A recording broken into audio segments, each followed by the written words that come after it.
नमस्कार विद्यार्थी मित्रांनो, मी सोमेश्वर डोंगरे तुमचं नोकरी सोमेश्वर या यूट्यूब चॅनलवर स्वागत करतो। तर मित्रांनो, आताच्या व्हिडिओमध्ये आपण अकोला महानगरपालिका यामध्ये एकूण 28 जागेसाठी भरती निघालेली आहे। तर ही भरती कोणत्या पदासाठी होणार आहे आणि तुम्हाला अर्ज यादी कशा प्रकारे भरावा लागेल याबाबतची संपूर्ण माहिती पाहणार आहोत। तर यासाठी तुम्ही हा व्हिडिओ शेवटपर्यंत पाहायचा आणि चॅनलवर नवीन असेल चॅनलला सबस्क्राईब करा। नोकरीविषयीची प्रत्येक अपडेट तुम्हाला आपल्या यूट्यूब चॅनल मिळत राहील। तर मित्रांनो, ही जी भरती निघालेली आहे ती स्टाफ नर्स आणि MPW या दोन पदासाठी निघालेली आहे। तर बघायची पात्रता काय मागितलेली आहे आणि तुम्हाला अर्ज या ठिकाणी कशा प्रकारे भरावा लागेल। तर बघा मित्रांनो, अकोला महानगरपालिका अकोला कंत्राटी पदभरती जाहिरात। तर ही भरती कंत्राटी पद्धतीने होणार आहे। यामध्ये स्टाफ नर्सच्या जागा दिलेल्या आहे 4 NUHM मध्ये, फक्त स्त्री करता वयोमर्यादा 38 वर्षापर्यंत ओपन कॅटेगरीला, मागासवर्गीय 43 वर्षापर्यंत। पात्रता मागितली आहे BSc नर्सिंग किंवा GNM आणि रजिस्ट्रेशन असणे गरजेचं आहे। आणि जागा कोणत्या कासाठी किती दिली आहे हे व्यवस्थित चेक करून घ्यायचं। नंतरची पोस्ट स्टाफ नर्स 15वा वित्त आयोग 12 जागा, वयोमर्यादा पात्रता सारखीच आहे आणि कोणत्या कासाठी किती जागा दिली आहे हे चेक करून घ्यायचं। तर 20,000 रुपये तुम्हाला महिन्याचा मानधन दिल्या जाणार आहे।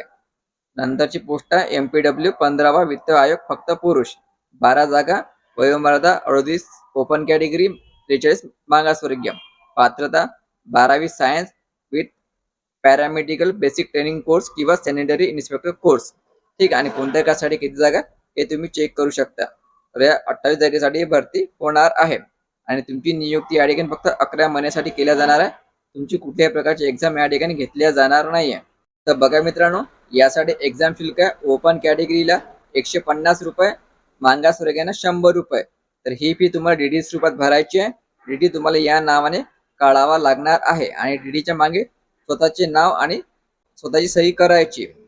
तर बघा, तर अर्ज तुम्हाला हा दिलेल्या पत्त्यावर स्वतः नेऊन देऊ शकता किंवा पोस्टाने पण पाठवू शकता। याची अंतिम तारीख आहे 28 फरवरी। 28 फरवरी पर्यंत तुम्ही अर्ज दिलेल्या पत्त्यावर स्वतः नेऊन देऊ शकता किंवा पोस्टाने पण पाठवू शकता।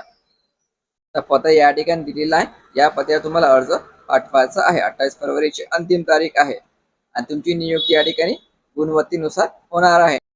तर तुम्हाला कोणकोणते डॉक्युमेंट जोडायचे आहे संपूर्ण माहिती या ठिकाणी दिलेली आहे। संपूर्ण PDF व्यवस्थित वाचून घ्यायची। तर बघा मित्रांनो, असं अर्ज दिलेला, हा अर्ज भरायचा, त्याला डॉक्युमेंट लावायचे, एक दिलेल्या पत्त्यावर स्वतः नेऊन द्यायचं किंवा पोस्टाने पण पाठवू शकता। ठीक आहे, 11 महिन्यासाठी तुमची नियुक्ती या ठिकाणी केल्या जाईल। तर मित्रांनो, लक्षात ठेवायचं, तुमची नियुक्ती फक्त या ठिकाणी 11 महिन्यासाठी केल्या जाणार आहे। तर अर्ज तुम्ही दिलेल्या पत्त्यावर स्वतः नेऊन देऊ शकता किंवा पोस्टाने पण पाठवू शकता। 28 फरवरीची अंतिम तारीख आहे। संपूर्ण PDF व्यवस्थित वाचायची आणि नंतर आपला अर्ज भरायचा। संपूर्ण PDF तुम्हाला टेलिग्रामवर उपलब्ध केला जाईल। टेलिग्राम चॅनल लिंक मी तुम्हाला डिस्क्रिप्शनमध्ये देऊन दे। ते व्हिडिओ खूप महत्त्वाचा, जास्तीत जास्त शेअर करा आणि नोकरी प्रत्येक अपडेटसाठी चॅनलला सबस्क्राईब करायला विसरू नका। धन्यवाद।